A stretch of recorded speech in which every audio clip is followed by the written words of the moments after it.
Welcome back to Data Driven Recruiting Podcast. My name is Sophia Beck, and I'm joined by my co-host, Tigran Sloyan. Hey, Sophia. So today's topic is education and the democratization of education and the impact that it's having on recruiting and the need that it's creating for data-driven recruiting. Great. I'm excited about this topic. So let's quickly kind of cover what you mean by democratization of education. Yeah, so education has so much impact on like the way recruiting is done, and a lot of people don't realize it because it takes so long for that impact to propagate.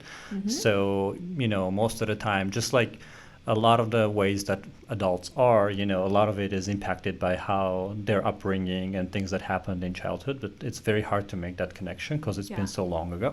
So in a similar way, one of the main reasons we have this pedigree-driven recruiting today is the way education has been for so long, like because there were a few very well-known institutions with a lot of money, a lot of state backing, and they would take some of the best kids from some of the top high schools. They've created an environment in which ability and skill get equated with, potential. Right. So like graduation, like degrees from higher education institutions like college and universities, those were kind of the key kind of requirements for getting a job, right? Exactly. Yeah. So these days, with the introduction of internet and the boom of internet over the past 30 years, what started happening is more and more educational resources are becoming more available to everybody out there. Like as long as you know English, have access to internet, the knowledge is widespread now. It's widespread now, and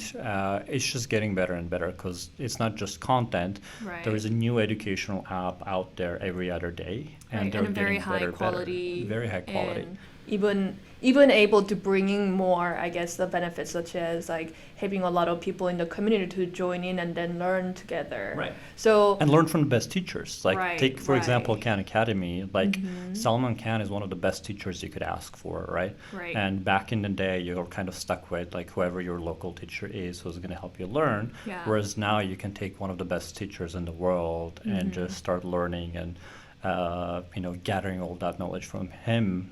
There's a funny example, I've never really shared this, but when I was taking biology at MIT, I would actually sit and listen to Salman Khan's videos about how like DNA packing happens. And it's really funny because I was like the biology department at MIT is really good, but like I felt like he explains it better.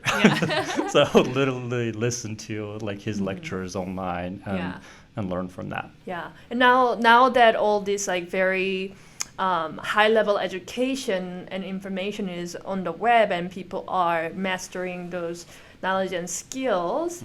Okay, so let's talk about our like main part. Like what does that mean in terms of recruiting? Sure. There's two key forces. So one force is that there's more people than ever who claim to have the knowledge, right? Because if there's so much access to information and education, all of these institutions are putting their learning materials online as well. There's more people than ever, especially in the fields like software engineering and computer science, which is, so hot these days, right? There's more people than ever claiming to have the ability, claiming to be qualified for the job. Which means it's literally impossible to just interview everybody who applies because the number of applications is like growing exponentially year after year. Right, and then you only have a limited, people who can actually consume that information and make judgment calls. Exactly. Yeah. And the second force that's driving the change is that now again more than ever there are more hidden gems that you've ever expected, right? So like more than ever there are people whose resumes don't tell the story, but they're highly qualified for the job. Right. So on the one side, more applicants than ever. On the other side, more hidden gems than ever. Right. And that creates a very, very strong need to, start becoming more data-driven, right? Start, approaching recruiting from this perspective of like, what hard truths can we derive from an applicant? Like, how can we directly measure ability? How can we directly measure potential, and not just hope and guess that like their resume is a predictor. Right. In this environment where there's so many more applications as well as so many potentials that are out there that are great. Yeah. So I think it's really critical that you have the toolkits that you have developed and tested that works to really analyze the strong signal that's highly correlated with the ability to perform job and excel at those jobs that you're recruiting for. Yep. Yeah, so that's really great. I guess in terms of like if you have any quick tips about like how an organization that's traditionally having done the same recruiting practice, how can they actually start taking the first step towards data-driven recruiting? Absolutely. I mean, the first step is always to not start with a resume review, right? So like so many organizations are stuck in the old way of resume review is the first step of the process. Resume review cannot be the first step of the process because one, there's way too many resumes, right. And two, you cannot figure out who's good, who's not by looking at someone's resumes. So typically assessments,